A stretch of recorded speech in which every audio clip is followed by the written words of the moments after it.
What up, YouTube? Case Premier back at you with another thoughts on video. This is probably one of my more important ones, considering the fact that, well, I've been expected to do one of these at least around this time of year, at least on this type of day.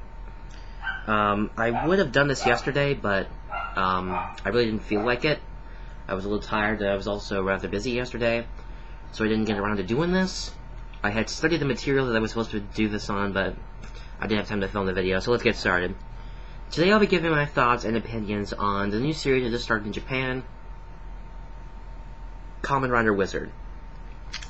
Now, for those of you guys who know, Kamen Rider Wizard is now the current series of Kamen Rider after the ending of Kamen Rider Fourze, which was last year's series to commemorate the 40th anniversary of the franchise, as well as the 50th anniversary of spaceflight, starting with Yuri Gagarin's flight in 1960 or 71. I think it was 61.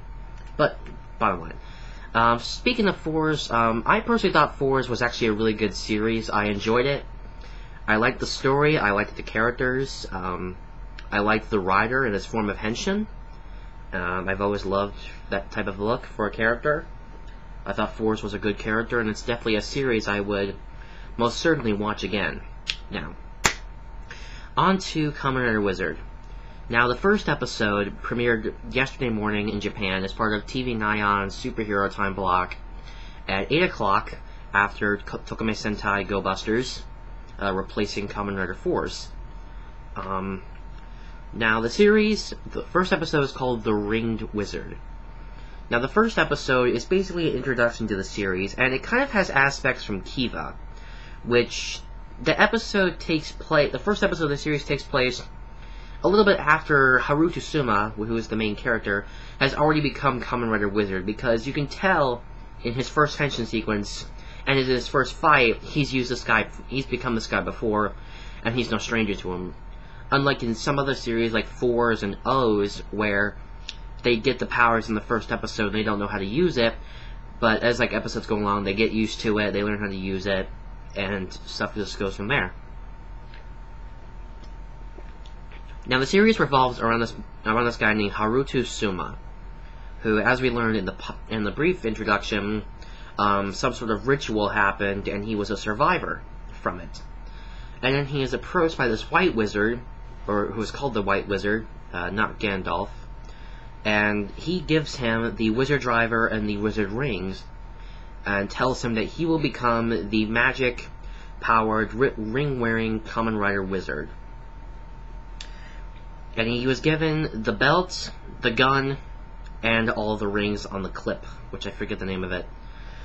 Now, currently, I thought that it was actually a pretty interesting episode. I like it when the guy knows what he's doing in the first episode. I mean, I like it when they learned it on the spot in the first episode, but I will admit I do like it when they know it kind of already.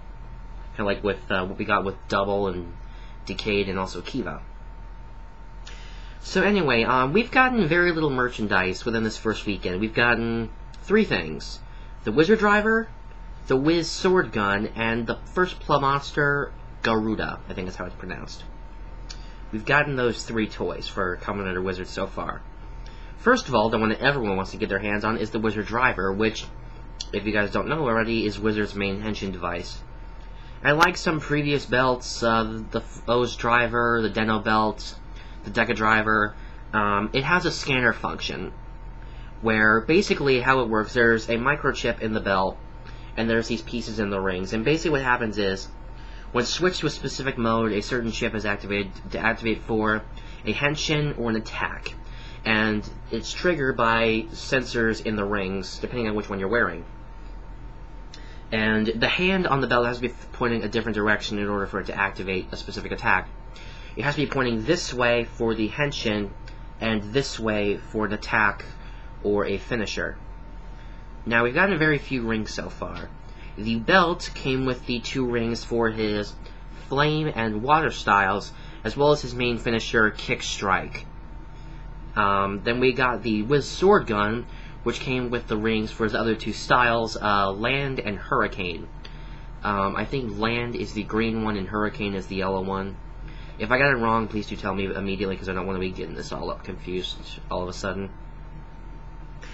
And then we got the first plum monster, which is Garuda. And they're kind of carrying over the droid aspect. Like, first there was the memory gadgets in Double, the Candroids in O's, the food droids in Fourze, and now we have the plum monsters, which basically, they come in this little sheet of plastic, and they're all in pieces. Basically what you do is you take those pieces off, you assemble them into an animal, and apparently they have some sort of gimmick. Some of which are activated by the ring included, some of them not so much.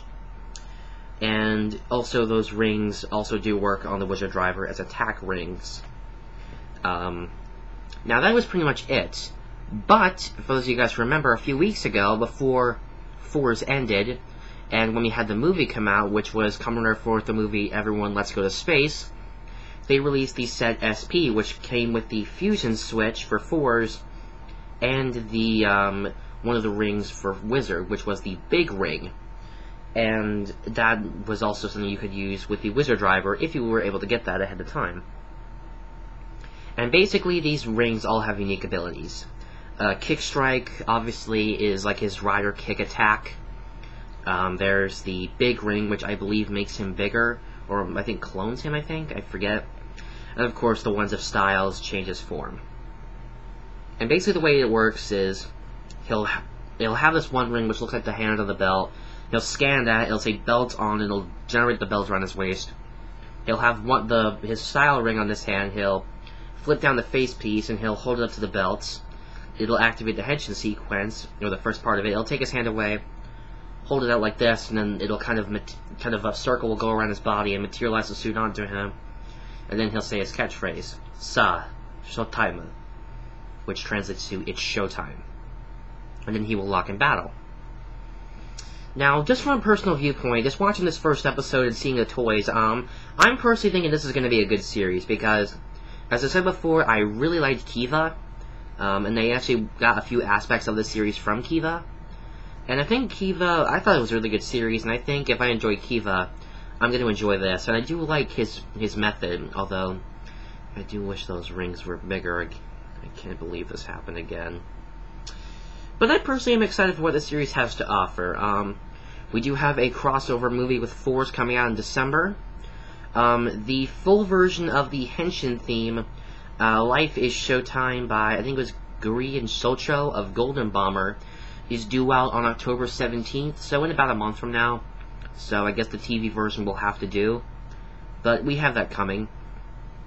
I personally think that it's going to be a really, really good run. I'm personally excited to see what this guy's got to offer.